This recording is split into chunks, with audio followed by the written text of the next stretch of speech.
Hi everyone, my name is Alex Ryan. Today's topic is how do you choose hot products to drop ship? Let's get started. Welcome back everyone. So, drop shipping. Okay, so you may be interested in drop shipping, you may be heading towards there because you're like, okay, I don't have to carry stock. Carrying stock is a bit of a bitch. It is. You got to buy stock, you got to carry it, you got to hold it. The risk is on you to sell it. Drop shipping takes a lot of that out. But a couple of quick tips to choosing products on drop shipping. Well, first of all, make sure that the product is from a reliable supplier, because that can really stuff you around. If you buy or you're selling products from a drop shipper and the drop shipper takes friggin' a month to send the product to the customer, if it's going directly to the customer from the supplier, then you might be stuffed around. You'll get complaints, you'll get emails, phone calls, you'll start getting bad reviews, that's for sure, from these people. So always ensure that the supplier you use to drop ship your products is a reputable supplier that delivers fast. They may say they deliver fast, but do they? I even occasionally, when I had a very thriving online business and I was selling all these products, I used to put myself in there as well as a customer, and I had a different name and I had an address they didn't recognize, and I used to see and measure from the point the order was placed that was sent to them, how long it would take for me to get the product. So I was constantly in there testing out the drop shipper. So guys, that's also another quick strategy. Do that as well to test the drop shipper. And you know what I found? When I actually got the product, it was a different packaging. It was like slightly cheaper. The plastic on the outside, it was like a case, right? It was a case.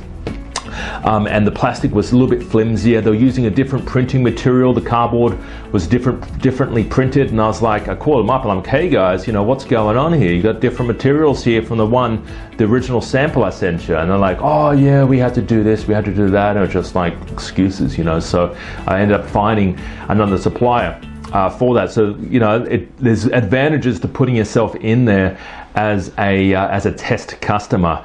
But choosing products, guys, comes down to looking at your competitors. What are they selling? How long have they been selling it? Look at how many reviews they've got. You can find out whether or not it's worth your while drop shipping that product. Okay, you look on Amazon, you look at eBay, you do keyword research, you find out what people are searching for. So if I'm going to Amazon, I look at the top 10 bestseller list and it tells me it's iPhone covers, or it's the drones, or it's a remote control for the brand new TV. You know what?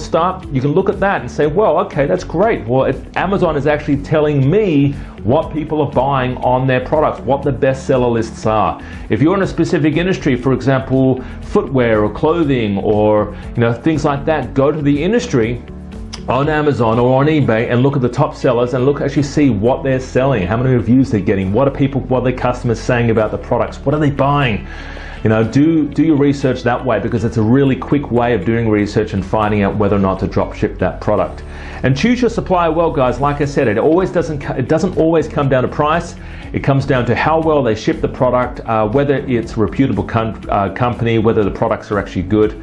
And pretty much that's it. Choose your products. Choose a product that is going to sell itself, that you don't need to have to educate the market. A lot of people, they buy these products, and these products are a bit, they're too.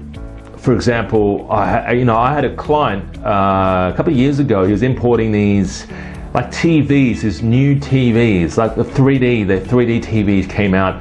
And I said to him, all right, well, how much does the product cost? And he told me the price. I'm like, okay, well, that's pretty steep. The TVs are heavy. If something breaks down in the TV, what are you going to do? And he goes, well, I don't know. I'm going to send it back to China. I said, are you a TV expert? Do you know how to fix this? Are you an engineer? He goes, no. I'm like, well, all right. Well, if you were an engineer, that's a different story, but you're not. So you're going to have to send it back to China. You're going to have to get parts.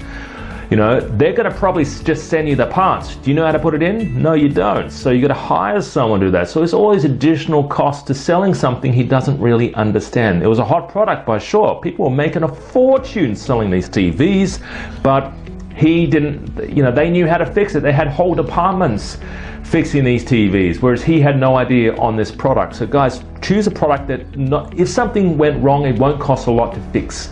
You don't need to hire a professional.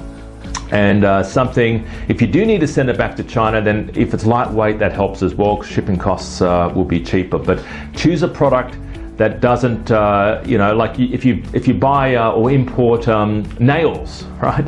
What can go wrong with a nail? Or if you import clothing, not a whole lot can happen with clothing. But if you import TVs or drones or video cameras or iPhones, which you can't anyway, but if you import these highly technical things, something happens, you're going to be at a loss of trying to fix it. So guys, have an awesome day. If you ever have questions, give us a call, visit our website. We've got a free video program showing you how to import from China, how to launch a business on Amazon and eBay and sell your products online. Visit our website to find out more. My name's Alex Ryan. Thanks for joining us today in the studio, and we'll talk to you real soon. See you later.